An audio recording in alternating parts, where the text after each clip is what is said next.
तो इसके पहले हम लोगों ने ऑस्कुलेटिंग सर्किल और लोकस ऑफ सेंटर, जो ऑस्कुलेटिंग सर्किल का जो सेंटर था उसका लोकस हम लोगों ने डिटरमिन किया था और उसी को C1 से डिनोट किया गया था। यानी कोई एक कर्व दिया गया और इस कर्व को C से डिनोट किया गया था, तो हम इसका कोई पॉइंट लें और इस पॉइंट पर जो ऑस्कुलेटिंग सर्किल होता है, जो हमारा ये ऑस्कुलेटिंग सर्किल हुआ, इस सर्किल का जो सेंटर है, फिर ये दूसरा पॉइंट हमने लिया, ये दूसरा पॉइंट लिया, इसका भी हमने ऑस्कुलेटिंग सर्किल लिया और इसका भी सेंटर लिया। ऐसे इसके जितने भी ये पॉइंट हैं सभी पर जब ऑस्कुलेटिंग सर्किल लेंगे तो इसका जो सेंटर होगा वो सेंटर एक कर्व पे लाई करेगा और ये जो कर्व होता है उसी को C1 से डिनोट करते हैं। ये पीछे हम लोगों ने इसको डिटेल में समझा है। अब ये जो कर्व C1 है, इसी C1 से रिलेटेड एक थ्योरम किया गया है और ये दूसरा थ्योरम है। अब इस और ये जो C1 आता है उसी का इक्वेशन xi, यानी इसका इक्वेशन जो आता है xi equal to xi plus rho pi, ये इस कर्व C1 का इक्वेशन होता है। तो हमको करना क्या है, अभी तो हमने सिर्फ डिस्कस किया कर्व C और कर्व C1, ये दोनों है क्या। कर्व C तो जो कर्व दिया जाएगा और उसके प्रत्येक पॉइंट पे हम ऑस्कुलेटिंग सर्किल निकालेंगे और उन सभी ऑस्कुलेटिंग सर्किल के जो सेंटर्स होंगे उनको ज्वाइन करेंगे तो वो हमारा एक कर्व आएगा, वही हमारा लोकस ऑफ सेंटर कहलाता है। और उसका जो इक्वेशन होता है वो हमारा xi equal to xi plus rho pi ऐसा होता है। अब हम देखें कि अब क्वेश्चन पे आवे तो इसमें कहा जा रहा है कि if the curve C has constant curvature kappa, जो भी इसके पहले वाले थ्योरम में हम लोगों ने डिटेल से देखा कि जो भी हमारा कर्व C है उसके आर्क लेंथ को S, कर्वेचर को कप्पा 1, टॉर्सन को टाउ 1, ऐसे 1 जब लग जाएगा तो C1 कहा जाएगा और केवल C है तो उसका कर्व का arc length S, curvature kappa, torsion tau और कर्व C1 का S1 कप्पा 1 टाउ 1 ऐसा डिनोट किया जाता है। तो ये कहा जा रहा है कि जो ये कर्व C है, ये कर्व C, इसका जो कर्वेचर है वो कांस्टेंट है। यदि ऐसा दिया जाए कि इस कर्व का कर्वेचर यदि कांस्टेंट हो, then the curvature of C1 is also constant. तो हमको ये दिखाना होगा कि जो कर्व C1 होगा इसका भी जो कर्वेचर हो वो कांस्टेंट होगा, ये हमको दिखाना है। फिर इसमें दूसरा पार्ट है कि टार्सन C1, ये जो C1 का टार्सन है वो torsion varies inversely as that of C, यानी कर्व C1 का जो टार्सन है वो इनवर्सली प्रोपोर्शनल होगा C के टार्सन, यानी T1 is proportional to 1/T। ये हमको इस थ्योरम में दिखाना है। तो अब जो कर्व C1 है उसका इक्वेशन यह है। तो इसमें अब हमको इसका कर्वेचर, इस कर्व C1 का कर्वेचर, तो ये इसके कर्वेचर को कप्पा 1 से डिनोट करेंगे।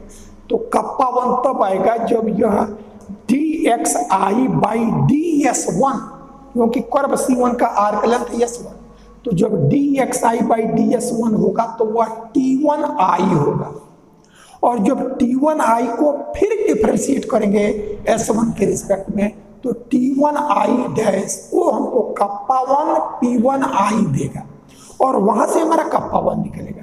तो यानी दूसरे कर्व कप्पा 1 में कर्व C1 का कर्वेचर, तब जो कप्पा 1 निकला तब उसको देखेंगे कि क्या ये कांस्टेंट है। तो पहला पार्ट हमको इतना करना है, फिर उसका टार्सन कैसे निकालेंगे अब उसके आगे हम करेंगे। तो अब यही हम आगे करने जा रहे हैं। तो इसमें इसका प्रूफ, इस थ्योरम का जब हम लोग करेंगे प्रूफ में, तो equation of curve C1, equation of curve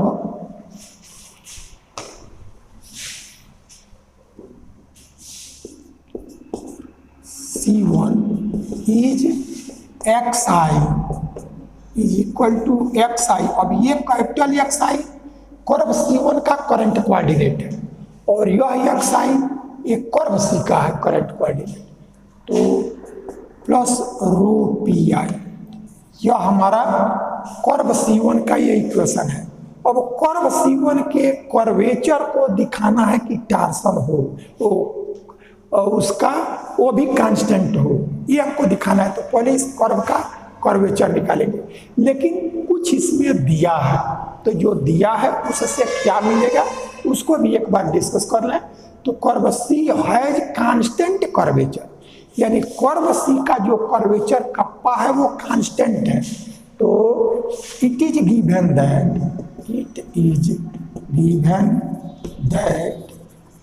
kappa is constant, एक कांस्टेंट है ऐसा क्वेश्चन में दिया गया है।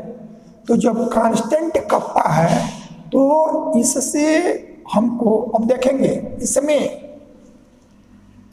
ये जो xi है इस xi को अभी हमको डिफ्रेंशिएट करना होगा, क्योंकि जब dxi बाई ds1 आएगा तब t1i आएगा और उस t1i को फिर डिफ्रेंशिएट करेंगे तब t1i डैश आएगा, तब कप्पा 1p1 आएगा, तब हमारा कर्वेचर कर्व C1 का कर्वेचर निकलेगा और वही हमको कांस्टेंट दिखाना है। तो यह x, तो चूंकि इसमें रो है तब हम देखेंगे कि कप्पा कांस्टेंट है तो रो क्या होगा। अब आप देखेंगे कि ये xi जो है वो कर्व C1 का है, लेकिन यह xi कर्व C का है, यह रो कर्व C का है, pi कर्व C का है, यानी इसके इतने की वैल्यू एक कर्व C1 का C हुआ था और उसी का लोकस C1 है तो xi हुआ है। तो अब यह कप्पा कांस्टेंट है, तो यहां से जो रो होगा वो 1 by kappa is also constant, ये भी हमारा कांस्टेंट हो जाएगा। जब हमारा यह कांस्टेंट है तो कांस्टेंट का रेसिप्रोकल करेंगे, वो भी हमारा कांस्टेंट, तो रो कांस्टेंट आ गया। अब इस रो को कांस्टेंट क्यों दिखाना पड़ा, क्योंकि अभी इसको जब डिफरेंशिएट करेंगे तो रो हमारा कांस्टेंट है तो उसका डेरिवेटिव नहीं होगा, वो कांस्टेंट की तरह ट्रीट करेगा। तो अब differentiating with respect to s इक्वेशन 1 gives dxi बाई ds। अब आप देखेंगे s के रिस्पेक्ट में डिफरेंशिएट कर रहे हैं, तो जब s के रिस्पेक्ट में आप s1 के भी रिस्पेक्ट में कर सकते हैं, लेकिन उसमें कोई फर्क नहीं आएगा।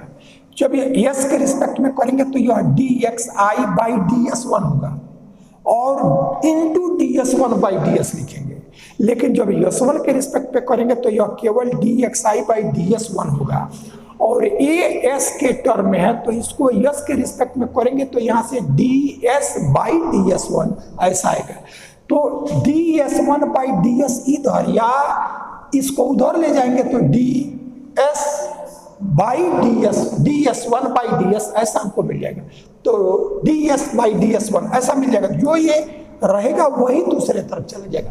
तो आप किसी के रिस्पेक्ट में करेंगे, कहीं आपको ऐसा ना लगे कि बुक में ऐसा दिया है, तो आप दोनों में किसी को करेंगे। अब यदि आपको ये लग रहा है कि इसके पहले हम लोगों ने s के रिस्पेक्ट में किया था, अब यदि इसको हम s1 के रिस्पेक्ट में ही यदि कर रहे हैं तो अब इसमें कोई फर्क नहीं आएगा, ये सिर्फ दिखाने के लिए s1 के रिस्पेक्ट में कर रहे हैं, नहीं तो s के रिस्पेक्ट में आप करिए जैसे इसके पहले करते रहे, लेकिन इससे भी कोई फर्क नहीं आएगा, ये दिखाने के लिए हम s1 के रिस्पेक्ट में किए। तो यदि अब यह C1 का करंट कोऑर्डिनेट है और C1 का आर्क लेंथ है s1 ही है, इसलिए dxi बाई ds1 हो जाएगा, इसमें प्रॉब्लम नहीं। अब ये आपका आर्क लेंथ है s का है, s1 के रिस्पेक्ट में कर रहे हैं तो इसको s के रिस्पेक्ट में करेंगे और ds बाई ds1 लिखेंगे। तो यहाँ से यह ये लिखेंगे dxi/ds। और अब आप देखेंगे कि यह रो चूंकि कांस्टेंट है इसलिए इसका डेरिवेटिव नहीं होगा, तो यह रो प्लस रो dpi/ds और S1 के रिस्पेक्ट में कर रहे हैं तो यह ds/ds1। यदि S1 के रिस्पेक्ट में किए तो ये आया, और यही यदि यस के रिस्पेक्ट में करते तो क्या आता, तब ये आपका dxi/ds1 इंटू ds1/ds। और चूंकि ये यस के ही टर्म है इसलिए ये टर्म नहीं आता, ये एग्जैक्ट आ जाता। तब आप देखें इसी में ये जो आपको मिला है, यदि s के रिस्पेक्ट में करते तो इसको यदि ट्रांसपोज कर दें तो ये बच जाएगा, और जब इसको ट्रांसपोज करेंगे इधर तो यह ds/ds1 और जो ये है वो बच जाएगा। यानी जब इधर आएगा तो ds/ds1 और यही जब इधर रहेगा तो ds1/ds रहेगा। तो दोनों में कोई आप कर सकते हैं, उससे फर्क नहीं पड़ेगा।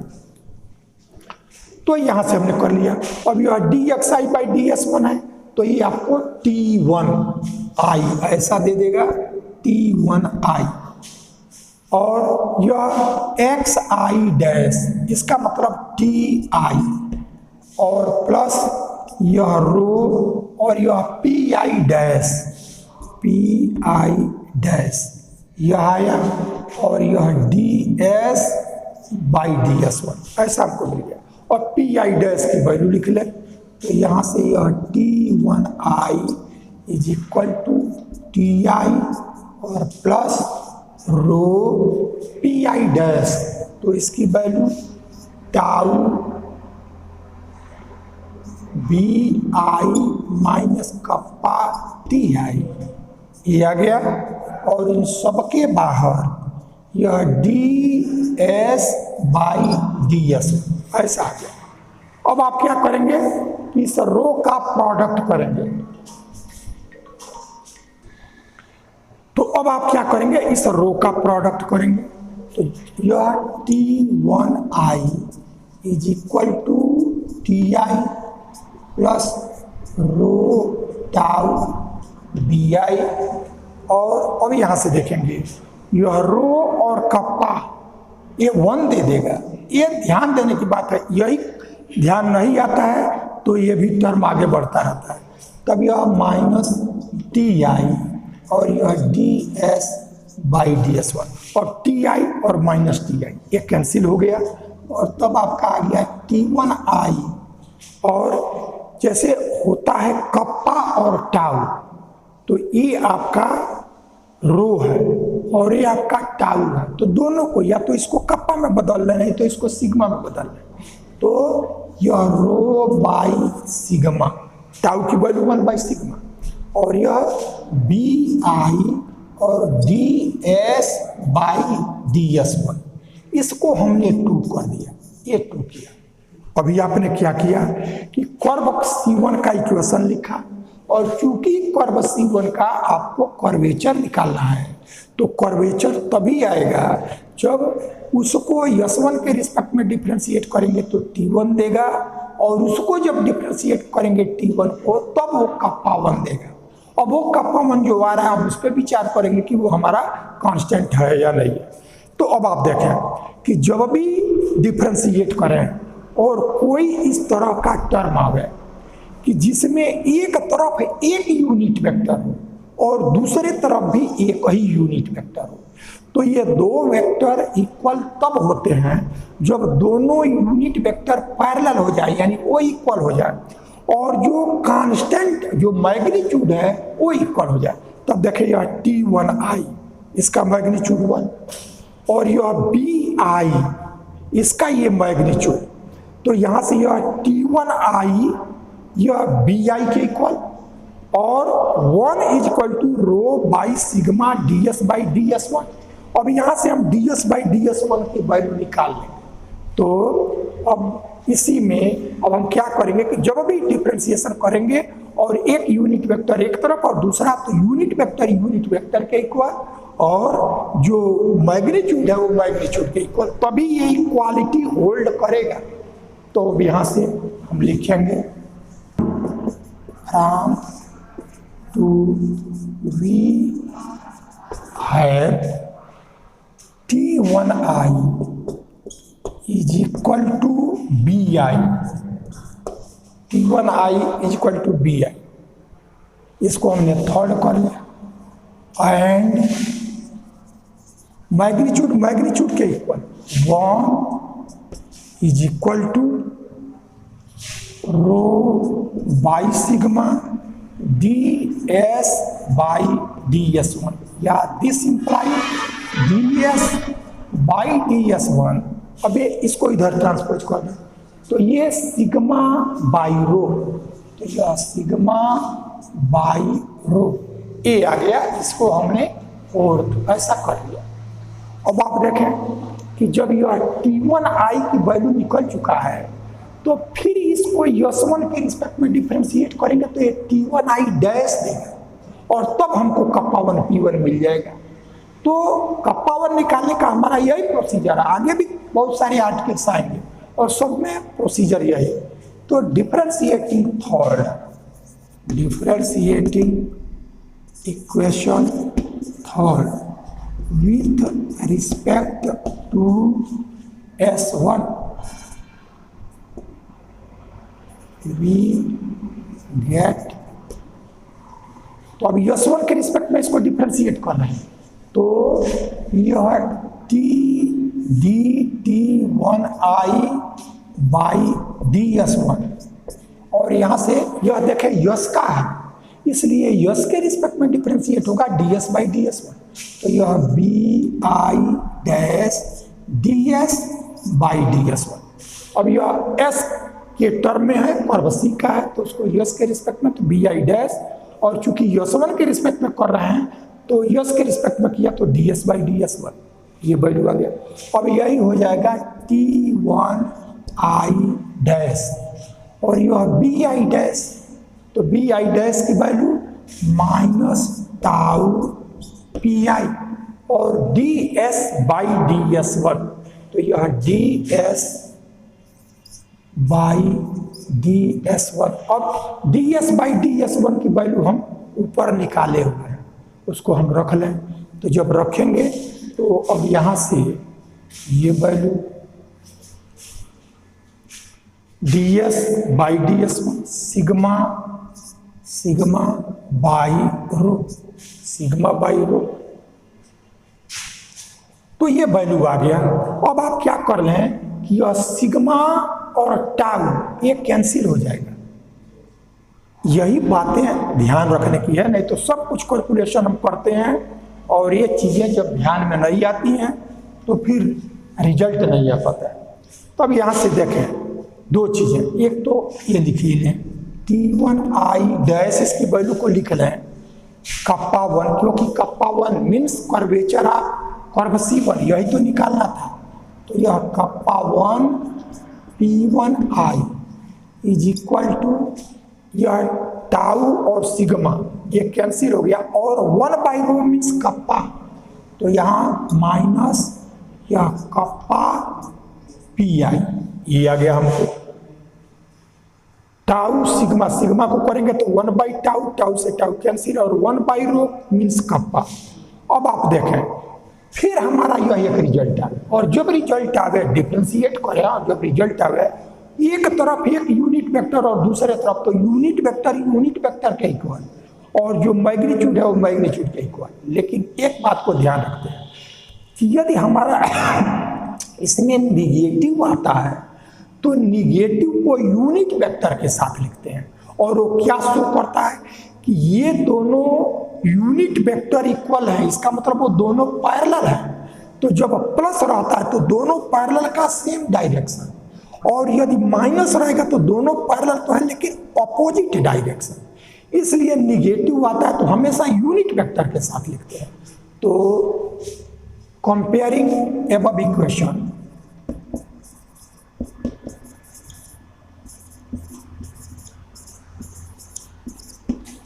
we get P1i is equal to minus pi, negative को हमेशा यूनिट वेक्टर के साथ, and and kappa 1 is equal to kappa, अब ये निगेटिव तो इसके साथ आ चुका है, सिर्फ कप्पा बचा है, तो कप्पा 1 की वैल्यू आया कप्पा, हमको दिखाना क्या है कि कर्व C1 का जो कर्वेचर कप्पा 1 होगा वो कांस्टेंट होगा, और ये आया है कप्पा के इक्वल। अब हम देखें कि कप्पा का क्या नेचर है, तो क्वेश्चन में दिया है कि ये जो कप्पा है वो कांस्टेंट है, तो जब ये कप्पा कांस्टेंट तो हमारा कप्पा 1 भी कांस्टेंट, और कप्पा 1 हुआ क्या, कर्व C1 का कर्वेचर। तो अब इसी को लिख लेंगे ए कांस्टेंट कप्पा, एक क्वेश्चन में दिया गया है कि ये कांस्टेंट है, एक कांस्टेंट है, और इसी की वैल्यू कप्पा 1 आ गया, इट मीन्स हमारा ये भी कांस्टेंट हो गया, which shows that curvature kappa 1 of curve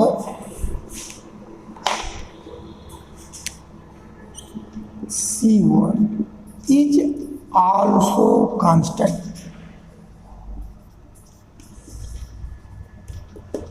यानी हमने ये दिखा दिया कि कर्वेचर पहले कर्व का यदि कांस्टेंट है तो दूसरे कर्व का भी कांस्टेंट होगा, ऐसा हमने दिखा दिया।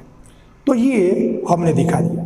अब हमारा यह एक पार्ट हुआ है, अब ये दूसरा पार्ट आपको निकालना है, उसमें क्या दिखाना है, इज आल्सो कांस्टेंट, एंड ये तो हमने दिखा दिया कि कर्व C1 का जो कर्वेचर हुआ वो कांस्टेंट हो गया, and torsion C1 varies inversely as that of C। That of C का मतलब कि जो चीज C1 का हम ले रहे हैं वही C का ले तो इनवर्सली प्रोपोर्शनल होगा, तो इसका टार्सन है, तो इसका मतलब कर्व C1 का torsion means tau 1 is inversely proportional, that is 1/टाउ। तो ये चीज हमको दिखानी है। अब यह दिखाने के लिए एक प्रोसीजर आपको ये ध्यान में रखना होगा कि कर्व का जब इक्वेशन हमको पैरामीट्रिक फॉर्म में न दे, आर्क लेंथ के टर्म में दे, जैसे हमारा xi equal to xi plus rho pi ये दिया है, तो उसका कर्वेचर निकालने के लिए क्या करेंगे, T1 निकालेंगे, उसको डिफरेंशिएट करेंगे तो T1 डैश तब कप्पा 1 P1 आएगा।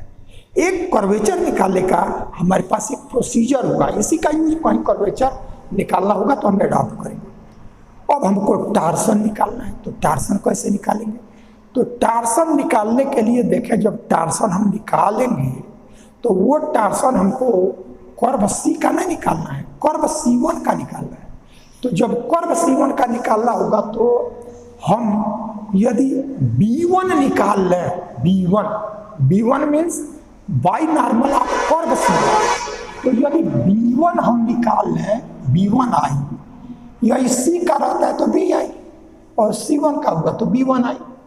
इसको यदि S1 के रिस्पेक्ट में डिफरेंशिएट करें तो यह B1I डैश, और तब ये देगा माइनस टाउ 1 P1I। तो यही हमारा टार्सन है। तो टार्सन निकालने के लिए आपको बाई नॉर्मल निकालना होगा, और जब बाई नॉर्मल निकाल लेंगे तब उसको डिफरेंशिएट करेंगे, तब आपको टार्सन आएगा।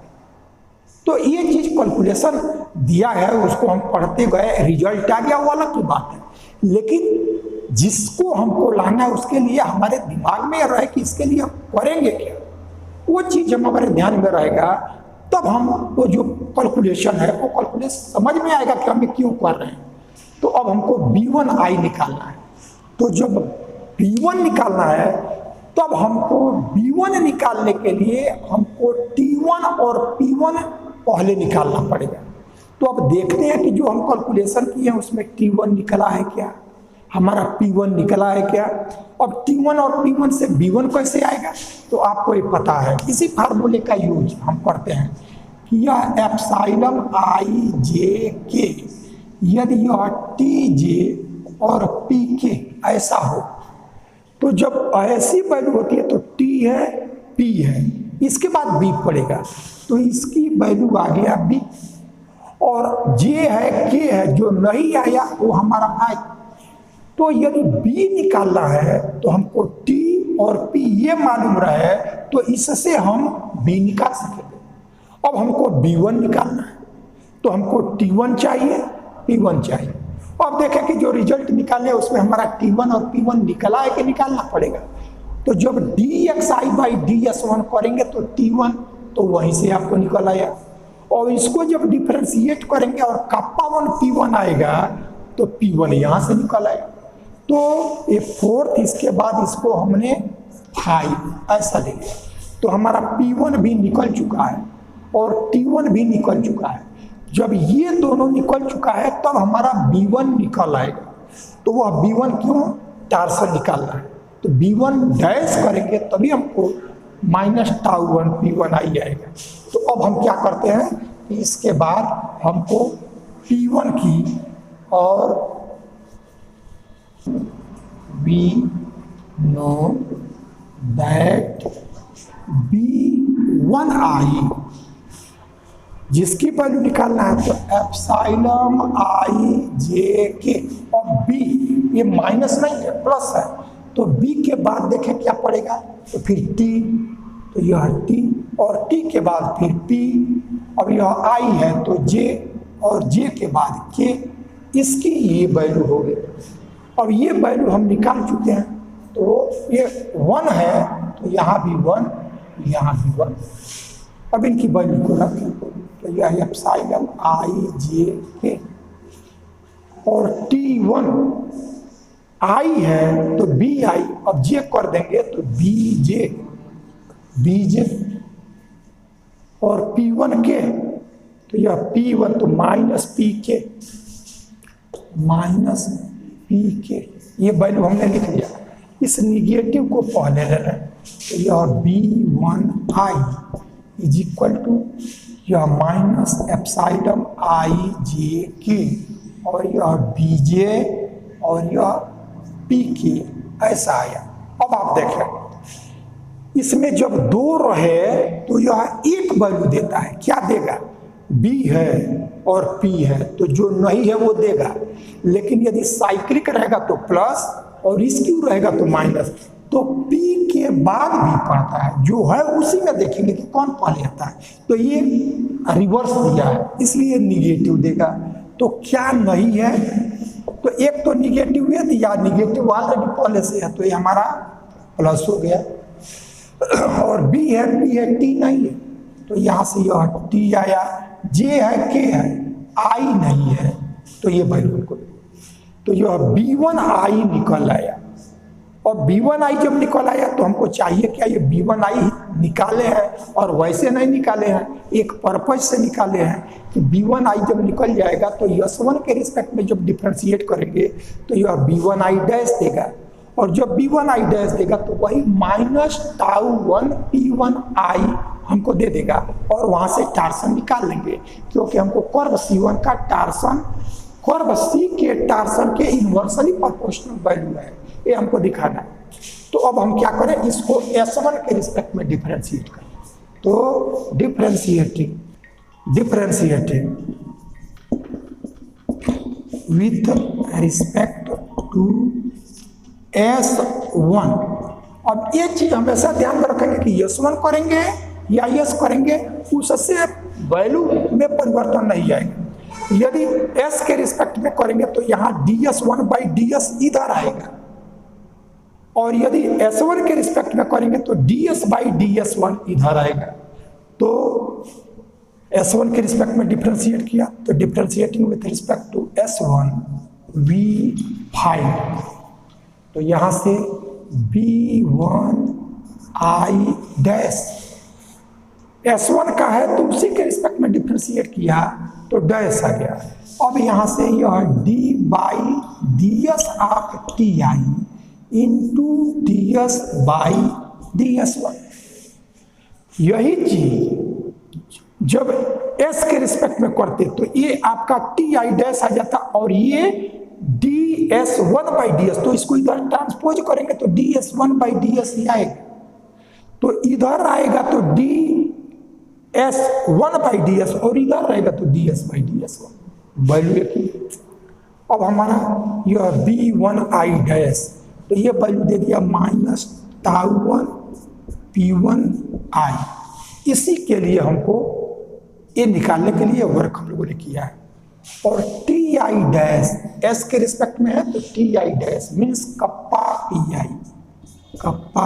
pi और ds/ds1 की वैल्यू हम लोग निकाल चुके हैं σ/ρ। तो ये σ/ρ यहाँ से σ/ρ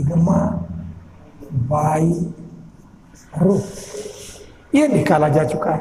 अब आप देखें कि यह -p1i की वैल्यू ये इसको इधर कर लें तो -p1i की वैल्यू py। तो यदि दोनों को एक में बदल ले या तो pi को बदलेंगे तो -p1i तो भी माइनस समाप्त हो गया। लेकिन -p1i इसको जब इसको इधर करेंगे तो -p1i तो pi और pi दोनों तरफ है। तो अब ये वैल्यू हम लिख लें तो इसी से अभी इसको मिटा रहे हैं लिखने के लिखेंगे हमारा -p1i यह pi दे देगा फ्रॉम 5।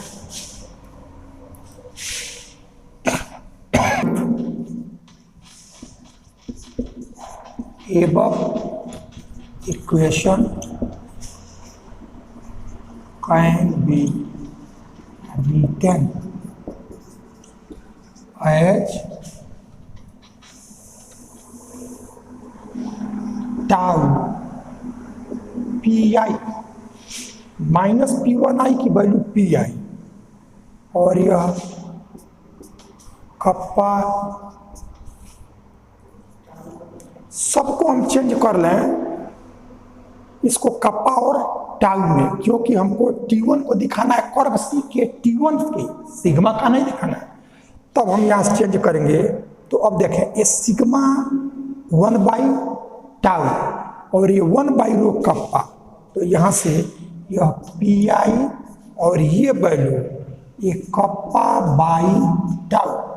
टाउ में इसलिए बदला क्योंकि हमको टाउ के टर्म में इसका टार्सन इसके टार्सन के इन्वर्सली प्रोपोर्शनल है, तो इसमें हमने चेंज कर लिया। अब यह pi और pi ये सेम यूनिट वेक्टर है, ये हमारे इक्वल है। तो ये इक्वालिटी तब होगा जब ये मैग्नीट्यूड भी इक्वल हो जाए।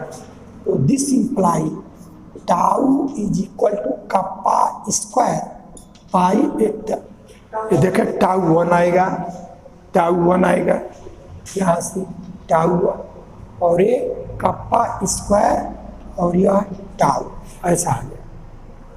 तब हमको दिखाना है कि कर्व C1 का टार्सन कर्व C के टार्सन के इन्वर्सली प्रोपोर्शनल होगा। तो इन्वर्सली प्रोपोर्शनल तब हो जब ये कांस्टेंट हो।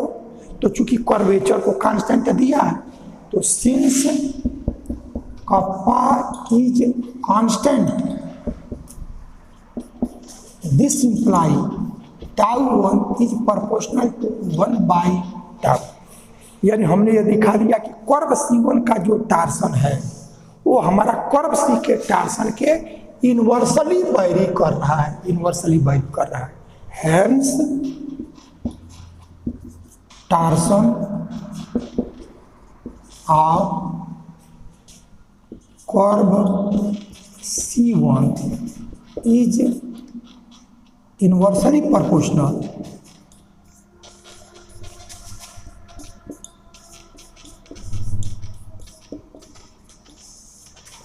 To torsion of C।